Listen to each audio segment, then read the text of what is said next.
La nouvelle est tombée. Vous devez rester couché pour permettre à votre bébé de rester bien au chaud.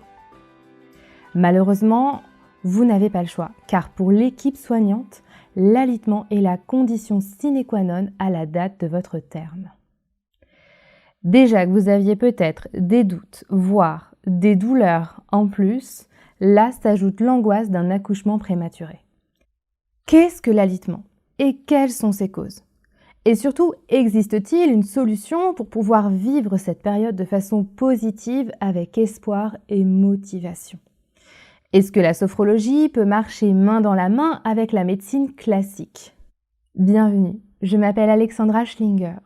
Je suis sophrologue certifiée et j'ai créé pour vous les podcasts et les vidéos Mon Programme Sophro. Avant que je vous en dise plus, n'oubliez pas de vous abonner à ma chaîne Mon Programme Sophro et à la partager pour soutenir mon travail et que je puisse continuer à vous apporter des connaissances et des conseils en matière de sophrologie. Ici, nous allons aborder l'alitement. Qu'est-ce que l'alitement chez la femme enceinte? L'alitement est le fait de devoir rester couché sur demande de l'équipe soignante pour éviter un accouchement prématuré. L'alitement peut aller de quelques heures par jour à un alitement complet à la maison ou à l'hôpital. Quelles sont ces causes? Les causes peuvent être dues à un col utérin moins tonique, voire presque effacé, c'est-à-dire que la dilatation est déjà commencée bien avant l'accouchement. C'est dans ce cas que les femmes ont parfois un cerclage au niveau du col pour permettre au bébé de rester bien au chaud.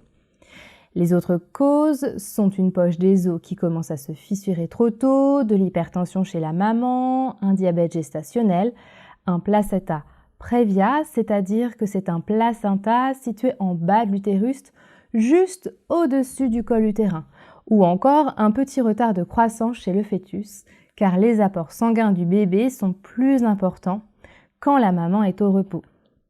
Donc, forcément, la croissance est plus importante. Quelles sont les conséquences de l'alitement?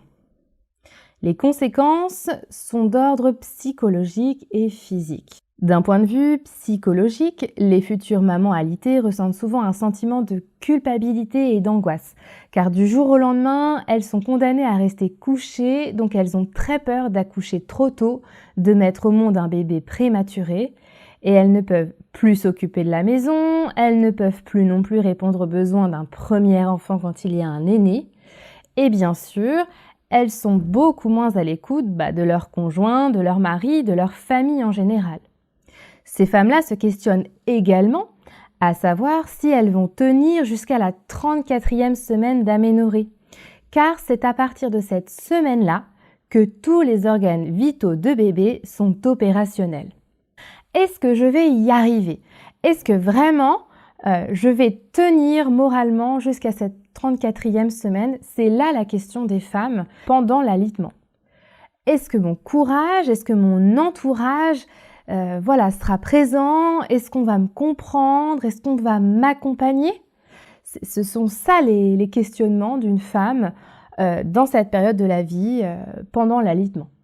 Côté physique, l'alitement chez les femmes enceintes entraîne des reflux gastriques, des hémorroïdes, des constipations, un mauvais retour sanguin. Parfois, il y a des dorsalgies, des lombalgies notamment, parfois même des douleurs dans le corps. Surtout, ce qu'on note, c'est une importante fatigue. En conclusion, supporter un alitement dans le contexte de la grossesse est difficile tant du point de vue physique que d'un point de vue émotionnel. À côté du traitement médical, quel pourrait être l'apport de la sophrologie? Pour avoir une définition de la sophrologie, je vous renvoie directement à ma vidéo « Qu'est-ce que la sophrologie ?» En sophrologie, quand je suis avec une clientalité, j'aborde son état dans son contexte pour commencer, mais les grands thèmes traités en premier sont le fait d'apprendre à évacuer les tensions physiques, les angoisses, la culpabilité. Ensuite, il est possible d'aborder le calme et la concentration pour apprendre à canaliser ses pensées dans le positif.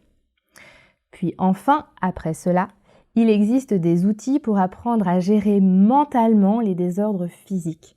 Garder confiance en soi, rester patiente et surtout s'estimer.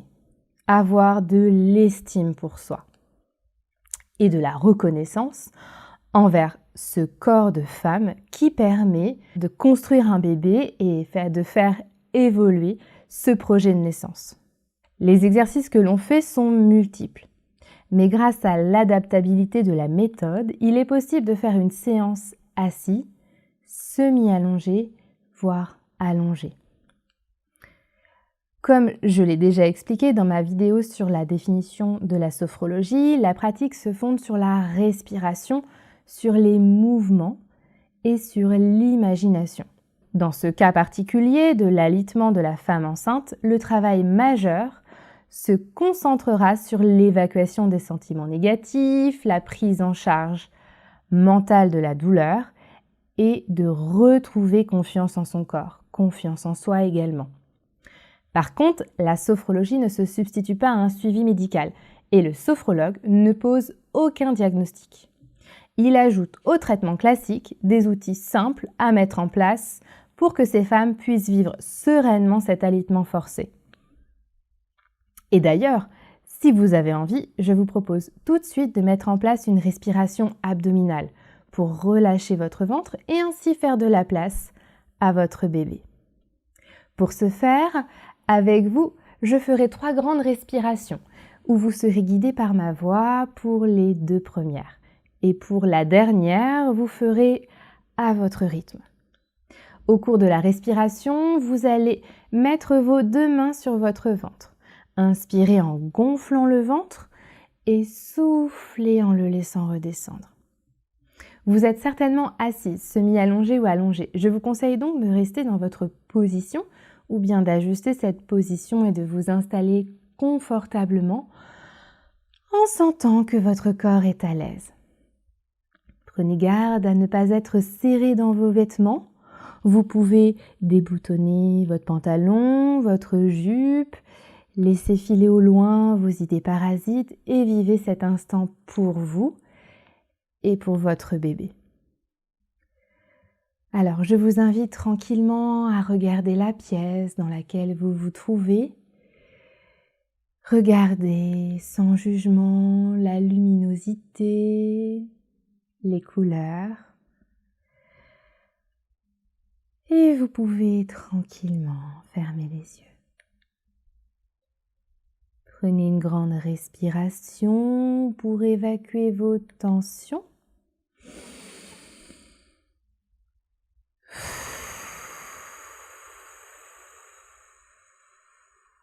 Gardez vos yeux fermés.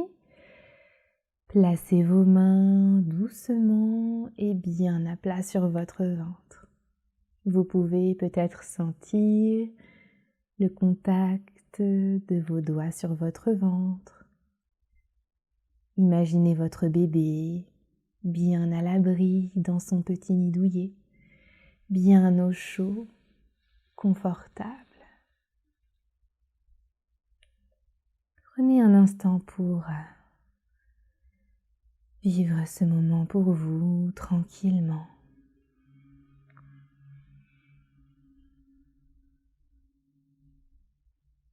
À présent, je vous invite à inspirer par le nez en gonflant le ventre, comme si vous gonfliez un ballon. Et soufflez par la bouche, en laissant redescendre tranquillement, paisiblement votre ventre. Reprenez votre respiration naturelle.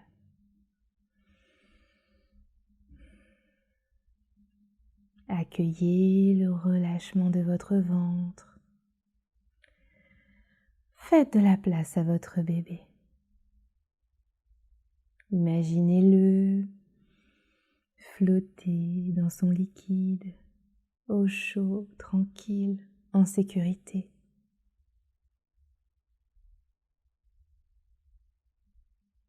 Prenez conscience ici et maintenant que votre ventre se détend, se relâche.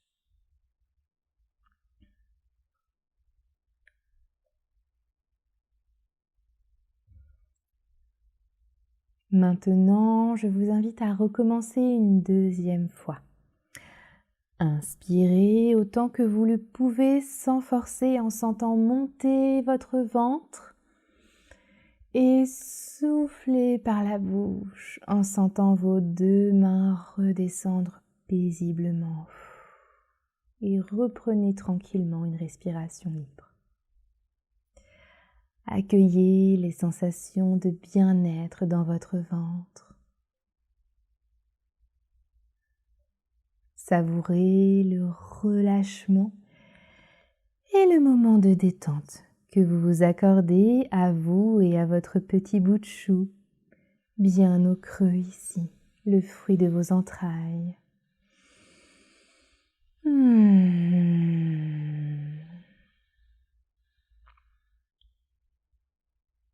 Prenez conscience ici et maintenant de votre capacité à relâcher les tensions de votre ventre et à détendre cette belle partie de votre corps.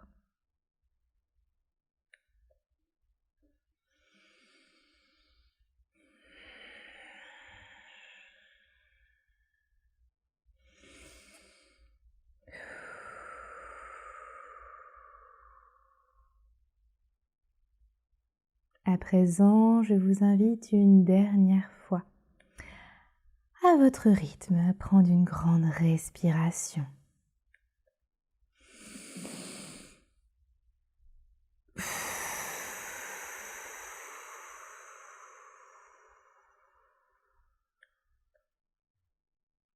Puis reprenez tranquillement votre respiration naturelle. Accueillez l'ensemble de vos ressentis physiques, émotionnels et mentaux avec une grande bienveillance et sans jugement. Laissez filer au loin vos idées parasites, laissez-les partir comme des nuages. Restez concentré sur le mouvement que vous venez de faire. Savourez l'instant de paix que vous vous êtes accordé avec votre bébé.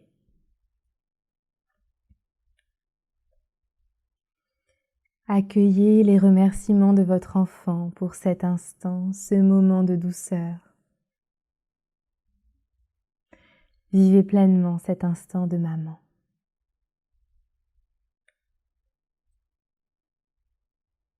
Et prenez conscience ici et maintenant de votre capacité à évacuer les tensions de votre ventre.